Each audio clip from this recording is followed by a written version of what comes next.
Għattini sena madwar 500 delegat fosthom rappreżentanti minn madwar 70 linja tal-ajru u madwar 100 manager internazzjonali minn 60 pajjiż differenti iltaqgħu f'lukanda ewlenija f'Malta għal 15-il edizzjoni tal-konferenza World Connect organizzat minn APG.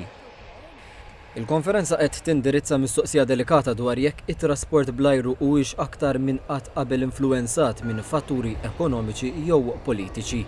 Mistoqsi minn TVM News dwar iż-żieda fil-prezzijiet tal-biljetti tal-ajru, il-President ta' APG, Richard Burgess, attribwixxa dan għal diversi fatturi.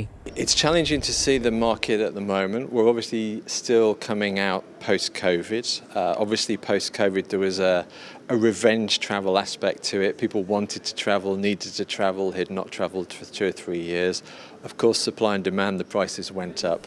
Mistoqsi kif is-settur se jindirizza l-isfidi ambjentali, Burgess qal li għandu jsir investiment u ħidma kollettiva f'sustainable aviation fuel.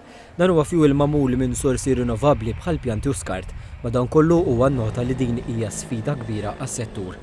Robert Spiteri, il-kap eżekuttiv ta' Centercom, qal li l-konferenza qed toffri opportunità għal kumpaniji innovattivi biex juru l-ħidma tagħhom favur is-sostenibilità. Din niddiskutu kif jistgħu wkoll jaħdmu b'mod kollaborattiv flimkien, kif ukoll qed jaraw mill-aspett ta' il-mod kif se jkunu environmental friendly as well. Ġifieri kif tista' tara wkoll hawn prototypes ta' ċertu tip ta' aircrafts u lan ta' dil-konferenza hija biex din l-informazzjoni tiġi amalgamata flimkien u jiżviluppaw u jkomplu itejbu il-futur fl-industrija tal-avjazzjoni.